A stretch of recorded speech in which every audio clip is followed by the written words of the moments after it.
You're listening to the I4NI Podcast with your host, Mo Riley and Brooklyn Taylor. Today, what up, though? We're going to talk about the idiom, everything happens for a reason. Let's break it down.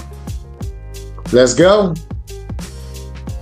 So, people, if anything bad has ever happened to you or someone else you know, you've heard people say everything happens for a reason. Usually what they're trying to say is this horrible thing, this death in your family, this breakup, this financial ruin or destruction of your property, everything happens for a reason.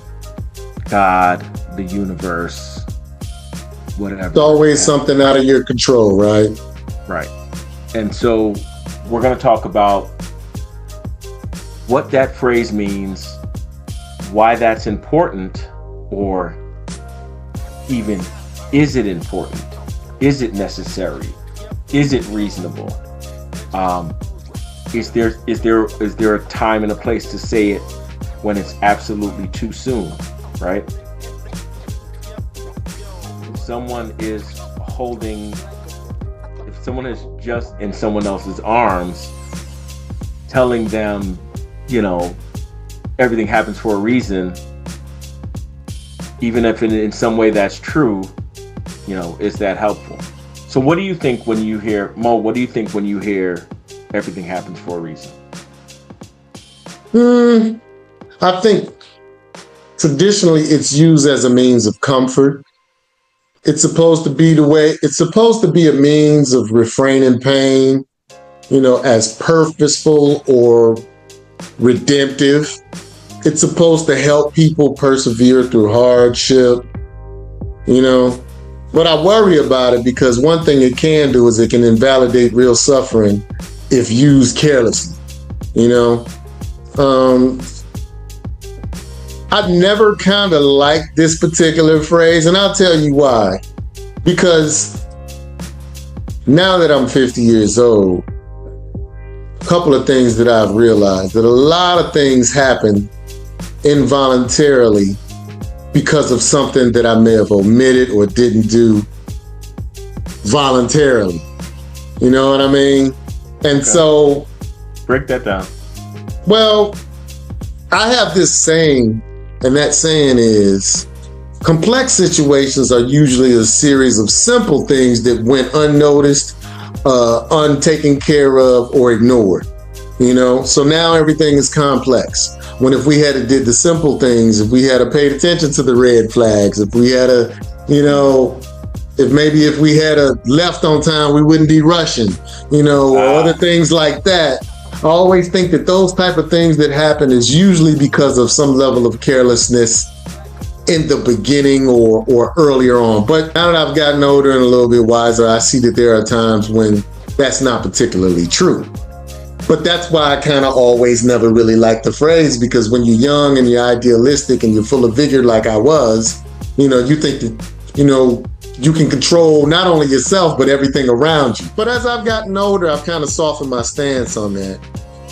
I didn't realize when I was doing some research, we'll come back to that in a second, but I didn't realize how old this particular idiom or phrase is, man. Did you know that Marcus Aurelius used to say this in his philosophy? I didn't even know that. You know what I'm saying? I thought this was maybe something that came along, say, late 18th century, but now I'm finding out that this thing is dang near timeless, I can see the Stoics believing that everything happens for a reason. Yeah. But what's weird is, every religion, or at least a lot of religions, use a version of this particular phrase. For instance, in Christianity, I believe if you go to Romans 8:28, which I cannot quote right now, but I will later on, they bring parallel scriptures in there. In Hinduism, we have another name for it. They usually call it karma. All right. Buddhism, we call it cause and effect. You know what I'm saying? In Islam, it's called qadar, which usually means destiny. You know, so there's this overwhelming amount of information that tells us that this is how we've always coped as human beings with unfortunate situations. And because of that, I've had to take a softer stance, like I said, on it. Because I always say if things have been around for a long time, then it's usually right. You know what I mean? It's the new stuff, that hasn't been tested and tried yet. But what is your opinion on it? Think about it. It makes sense.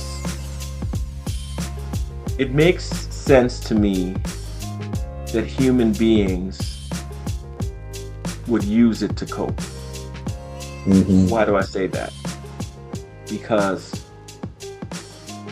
coping is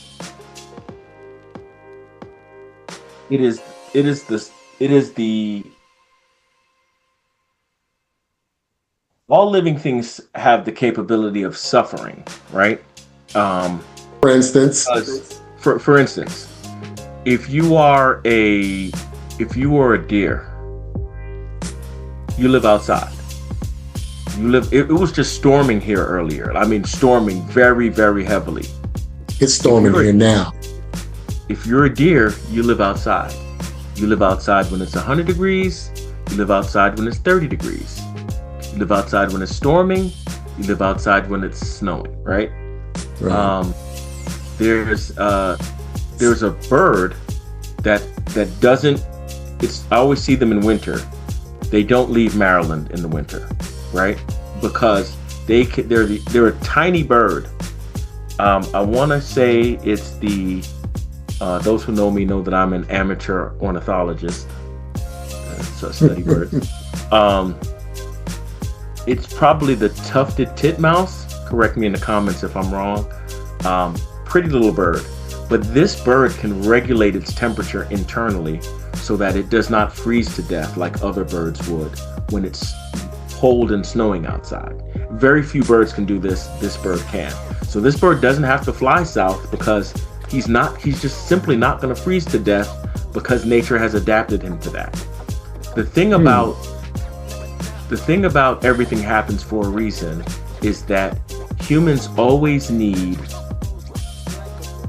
something outside themselves to be and this could be people's political groups. It can be their geographical location or place of origin. It can be their religion, right? You need something. People need something often, not everyone, but people often need something bigger than themselves.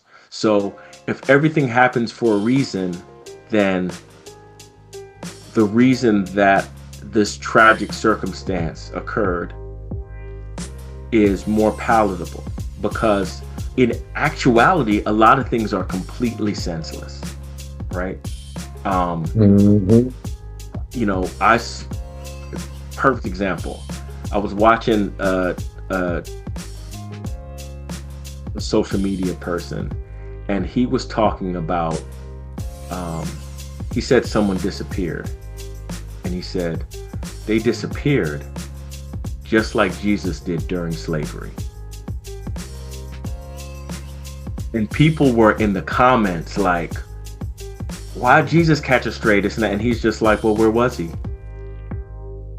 For hundreds of years, people were enslaved, and what was he doing then that he ignored what had to be, constant prayers for him, right? So, but in order for people to cope, they're like, well, there has to be a reason for this, right? Everything happens for a reason. And sometimes really awful things happen. And it's like, if life is a movie, then this happened so that this person could find the love of their life, or this happened so that you could later win the war. in movies, there's always like, I don't know if you, there were two movies at the same time, so I don't know if this was Deep Impact or Armageddon. I think it was Armageddon. Bruce Willis, his son-in-law or son-in-law to be is Ben Affleck, and they're out in space, and he sacrifices himself so that, because Ben Affleck was about to do it, he sacrifices himself. So sorry for the spoilers of a 20-year-old movie, but or probably older than that. But he sacrifices himself so his son-in-law can go on and live, so his daughter can be happy because his son-in-law come back. Like, one of us has to do it, and it's going to be me, not you, right? Similarly, in I don't know if it was a Guardians of the Galaxy movie or if it was one of the Avengers movies where Star-Lord's adopted father sacrificed himself so Star-Lord can live when they were out in space with only one oxygen mask or whatever. So that kind of thing in a movie, it happens, the universe provides, shout out to my cousin Orville, who always told me, the universe provides, King. Like, you went totally broke, but while you were going broke, you learned these financial lessons that helped you start this billion-dollar business, right? So I'm not saying that it's never true that things happen for a reason. I think sometimes you make it the reason, right? Like, you're like, well,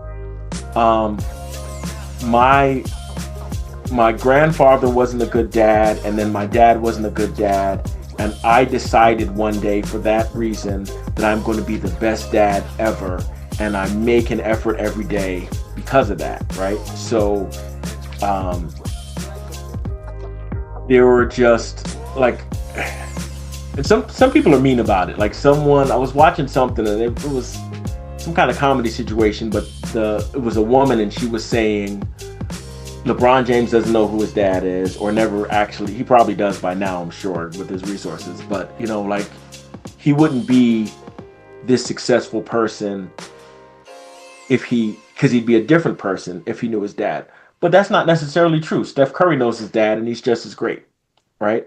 So I guess maybe it depends on the dad.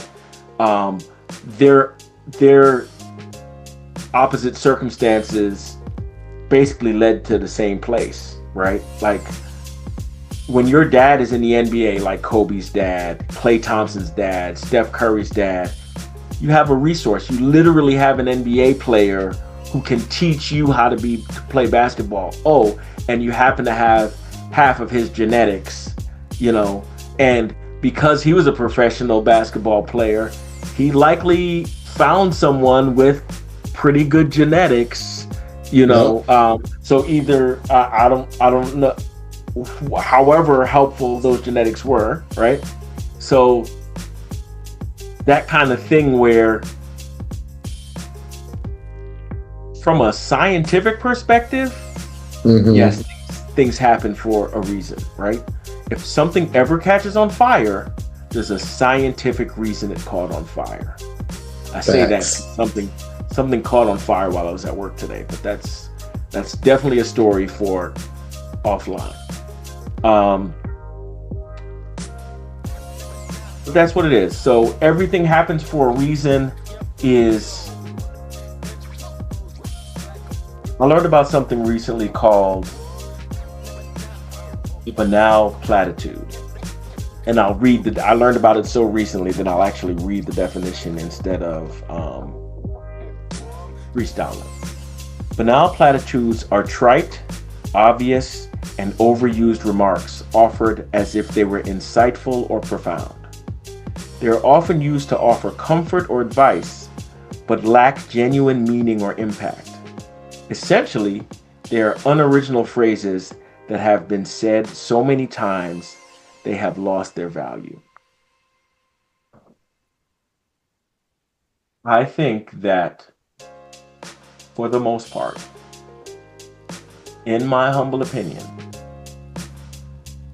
everything happens for a reason is a great example of a banal platitude. Because you might have someone say it to you and they're your grandmother and they're being sweet and kind, you might have someone say it to you and they're completely indifferent. They just want to say something, and that's the best they can do. That's the best they can come up with. And there are definitely, like I said earlier, or I alluded to earlier, there are definitely times when everything happens for a reason is too soon. If your wife just told you that she's leaving you and you're crying about it, and you run into a friend or you call a friend and they're like, everything happens for a reason.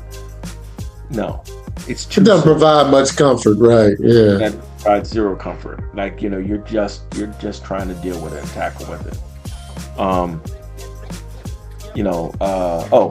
gonna break down. There's further a breakdown of banal, because that's a word that I hear sometimes, but I didn't grow up hearing it, but I learned it as an adult. Banal means banal. Banal. Ordinary, unoriginal, or lacking in freshness or originality.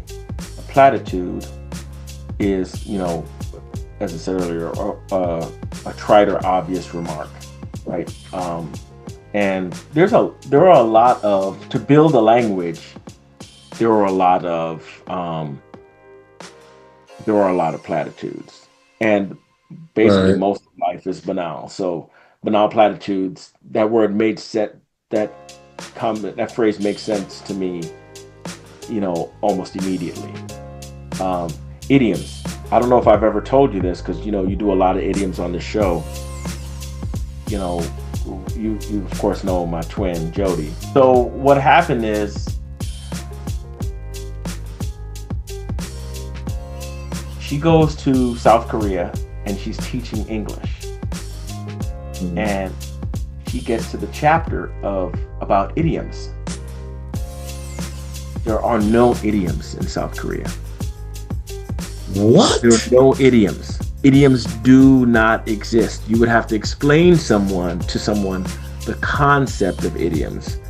And it kind of makes sense. We know about idioms because we grew up with idioms, right? The same way, my people are from Jamaica, but I don't think you grew up on the west side of Detroit eating curry goat.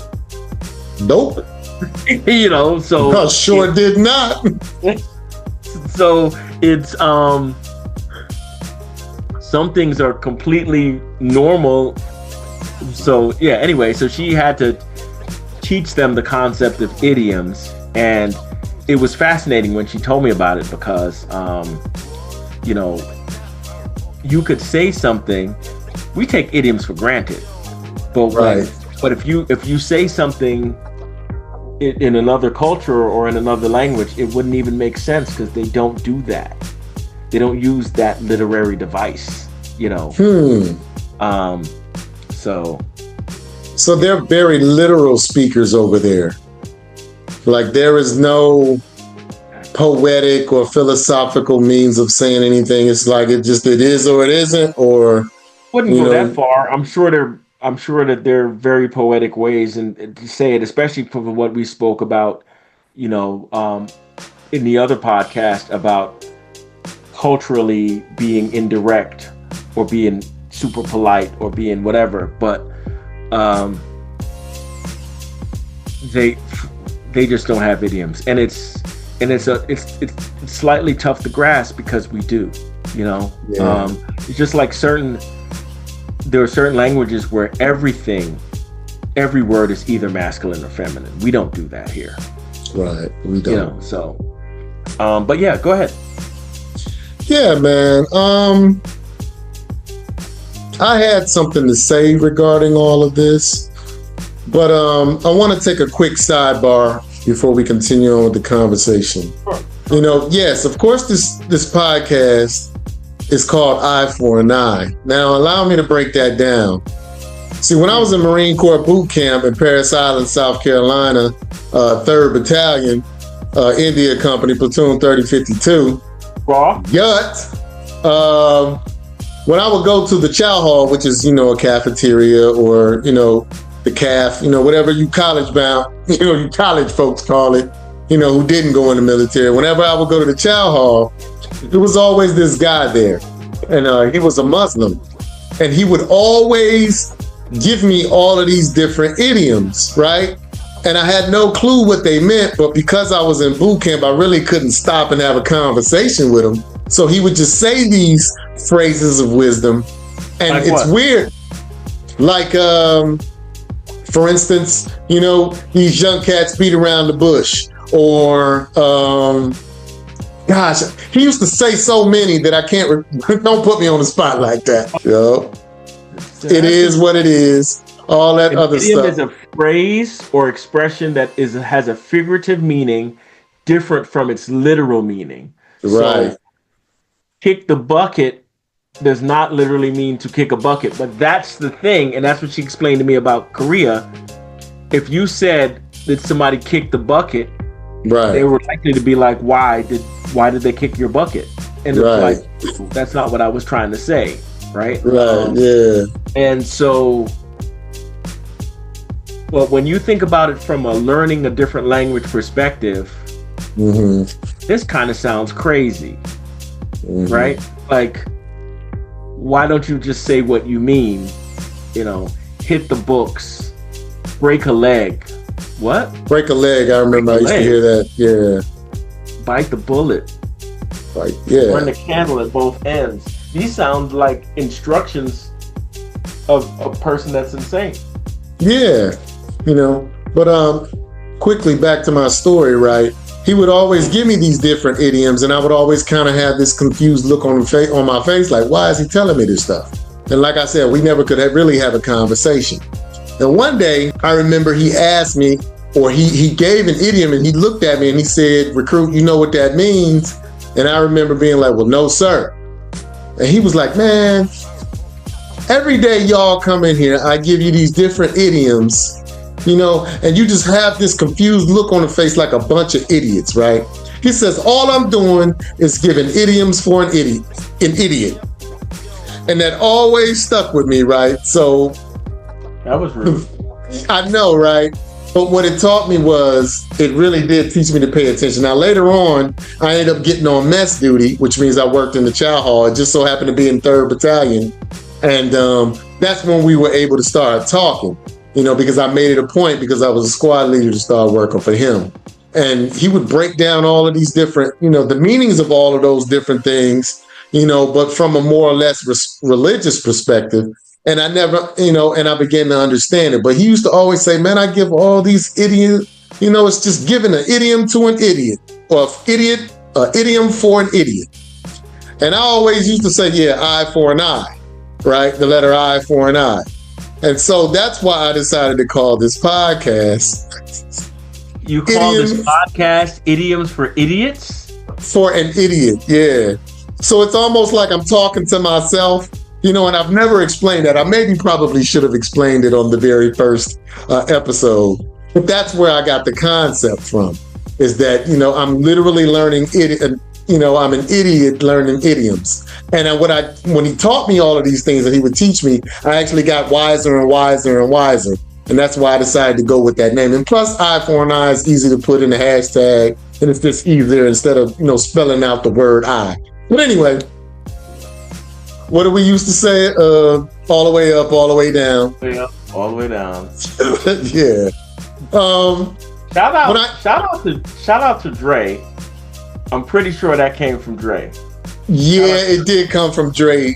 Yep, it did come from Dre. Dre Zoom. Let sleeping dogs lie. Hey man, you can't be giving away the script, bruh. You can't be just naming off stuff, and then when we start talking about it, people can do their own. Examples. Apparently, I'm sure there are thousands. Thousands of them. I think a lot of times that's it, because we can't distinguish between the things that we can control and the things we can't control. So I want to talk about things that we can control, just so that people can start to put it in their brain housing group, as we used to say. So I'm going to name a few things that I know that we can't control. Some unexpected events, like loss, or maybe an illness, or even a layoff at your job. We can't control other people's actions. Remember that phrase that what you eat don't make me shit. That was all. I can't control. What you got going on over there has nothing to do with me. Right. But we're learning that somehow we're interconnected, and sometimes things do affect another person. Things we can't control now, the past. We can't control the past because now the past is over. Natural disasters, or macro level disruptions like maybe a power outage or anything like that. Worst thing in the house nowadays is when your router goes out or your electricity goes out. We just sit around and we don't have a clue the hell we gonna do with ourselves until that doggone Wi-Fi kicks back in, Right. But yeah, so those are just, a couple of, or a few examples of what we cannot control. And if you can't control it, then everything happens for a reason. Try to use it as a way just not to make yourself, too depressed about it. But let's talk about some things that we can control, King. Okay. One thing I want to talk about is our response to adversity. How do we handle adversity says a lot about who we are. You know what I mean? Because we all are going to experience adversity on some level. Now, I never believe in minimizing somebody else's adversity because it affects them. It may not affect me, but it may affect them in a terrible way. Another thing that we can control, and you can elaborate on any of these as you'd like, but is our attitude and our mindset. I used to always have this saying that exposure brings about evolution. So the more that you learn, or the more that you pay attention to your attitude and your mindset, the more you can tweak it, adjust it, and evolve to a different place in your life, provided that the information is there and you're willing to hear it. I think we have a problem, especially in our culture now, where we're so tribal that we ignore information from other sources rather than the sources that, we decide we want to listen to. Hence, MAGA, among other things. That's literally just people saying, okay, I'm getting this information from this source over here, and I'm going to ignore all information from everywhere. That's within your control, people. You can decide on whether or not you want to take a more worldwide view on things or not. Whether we learn and grow from events, that's another thing. You know what we call that? We call that a choice. You got a choice, on how you decide to deal with things. And as I'm looking at this list of things, I'm starting to realize that all of them are choices. These are because they're things we can control. We can choose to or choose not to. How we treat other people in hard times, we can control that. Similar to another podcast we did where we talked about beating around the bush and and almost terrible responses, how we kind of tell people or comfort people in an adverse situation, where we might just be like, hey, it is what it is, or hey, it sucks to be you, or whatever it is. We can control how we handle ourselves with other people in those situations. And the last thing is whether we seek meaning, growth, or help. And I think that's pretty explanatory. Not to get too deep, I just want to keep it all surface level. But those are all choices that we make right between our ears, And I have this theory, right? And I've told this to you before, and I want you to tell me what you think. I always said we as a being is like a radio, right? Our spirit is an antenna, right? And as you know, it picks up radio waves. So it gets all this stuff from all of these different places. Our spirit is vast. It allows us to, go all over the place and be insightful and all these other things. Our mind is the tuner. So depending on how we tune to what frequency, that'll determine the amount of information we get and what information we get. And our bodies are the speaker, how we actually react to the information that our spirit has allowed in, our mind has tuned to, and now it is shown in our bodies. So when we think about ourselves, let's think about ourselves as a doggone radio. And if you pay attention to what you allow into your spirit and you pay attention to how your mind operates, it'll all affect how your body operates. So I read off this list of things that we can control like a radio, and I kind of want to see what what your feedback is on that. Do you see it as far-fetched? Do you see it as maybe illogical or too logical, or is it too deep, or is it too much, or is it just right? What do you think?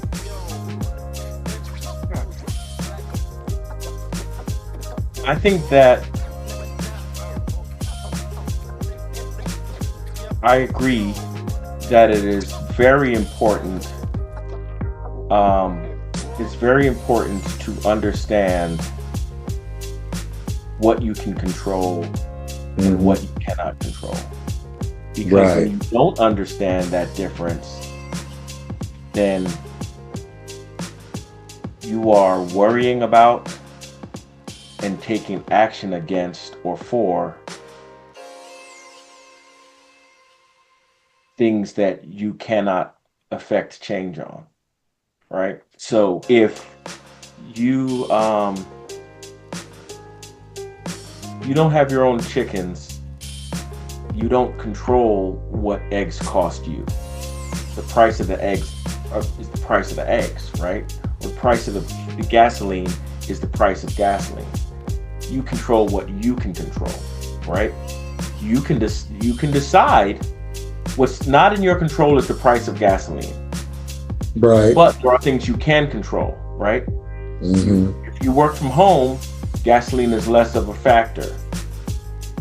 If you drive, if your garage contains a Hellcat Durango and a Corolla, then you can decide what to drive if gasoline prices are a concern this week, this month, or this year, right? So that's,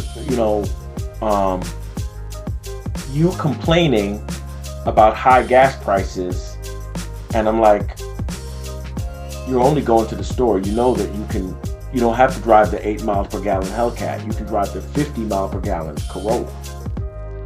True. Yeah, I guess I have control over that.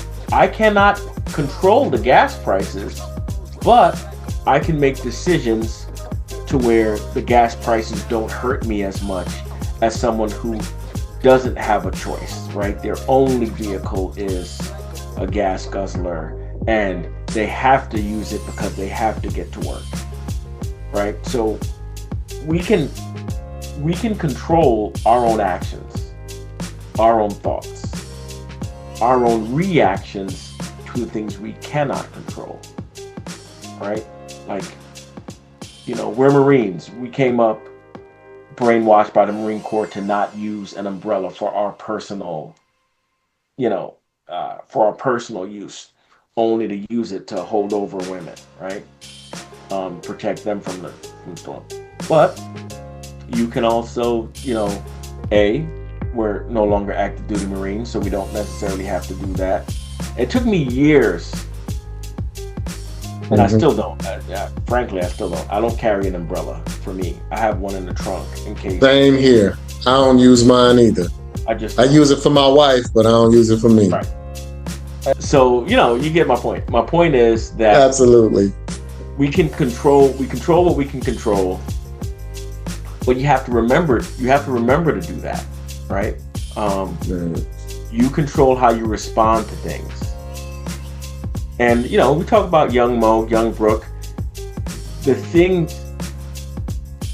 longer you're around, and if you're gaining wisdom, you're like, I won't let people upset me.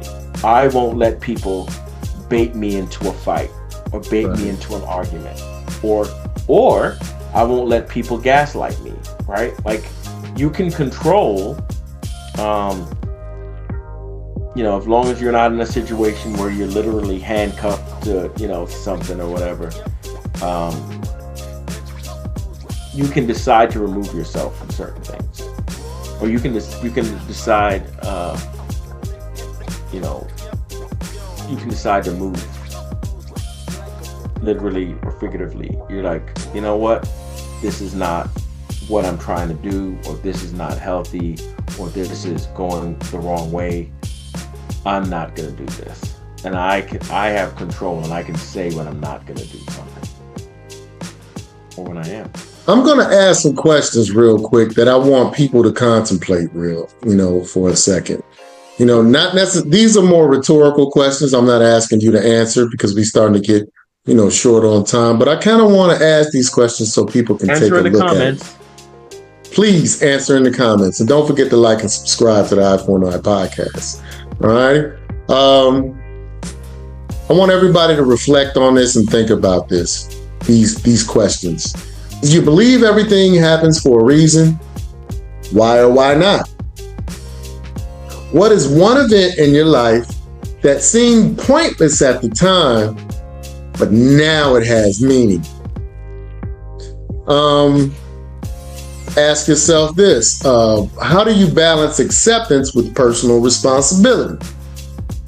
Because in essence, what Brooklyn said was, you have the power to decide these things, and you have the power on how you behave once an adverse situation has happened, be it whether or not it happened with you being the cause or not. And ask yourself this: what helps you find peace when you can't understand the reason behind something? Yeah. And one last thing: in what ways can you be the reason something meaningful happens for someone else? Just some things to reflect on. I'm going to make my quick little spiel, and then Brooklyn, you can take us on home, bro. My takeaway really is this: we can't always control what happens, but we can control what it means to us. And that's the real power behind everything happens for a reason. Take it away, Brooke. Bring us home, bro. Well, I agree with what you just said. And while everything happens for a reason is a factual statement in most cases, there is an element of randomness in our universe. And it's more about, as an individual, controlling what you can control and responding to what happens in the right way, right? With all of your faculties, knowing that you can control your response, right? And because you can control it, there are times when you can choose to not respond at all. There are times where you can choose to respond calmly, even though someone or something is an upsetting circumstance. And you can decide what is appropriate. And that's why everything that happens, you can make your own personal protocol, right? Like, this person is trying to upset me, or they're baiting me into an argument or a debate or even a fight. And although I am quite capable, for instance, of breaking their nose or starting a kerfuffle, I'm going to choose not to, because I'm in control. So if they swing at me, now I'm in a fight, right? Or you might duck and walk away. But if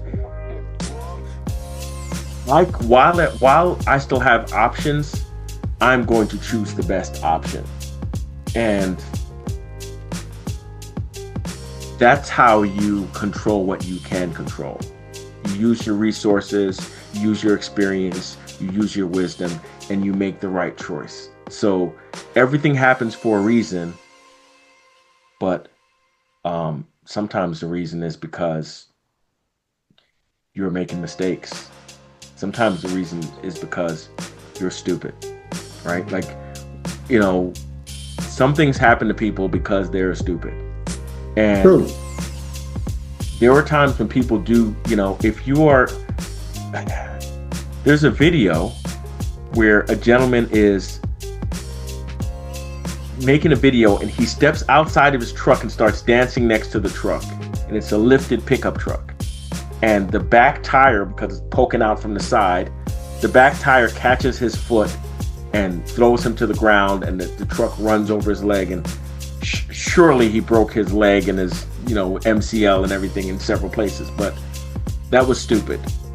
You jumped out of a moving vehicle to dance for a social media video. Anyway, control what you can control. And, Absolutely.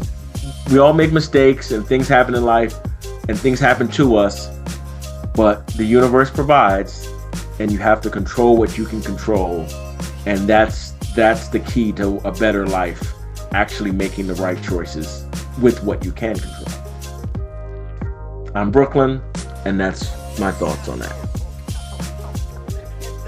We'd like to thank everyone for coming on out, for taking a gander and listening to us. Two old Marine buddies sit here and chop it up. Hopefully you learned something. If you have some insight for us, by all means, please go ahead and put it in the comments. Don't forget to like and subscribe to the I4NI Podcast. We have every intention of growing and providing information that hopefully you can use later on in life, or maybe use in your current moments. We will holler at you. Brooke, appreciate you, bruh. Of course. Always a pleasure, Ken. Until next time, my friend.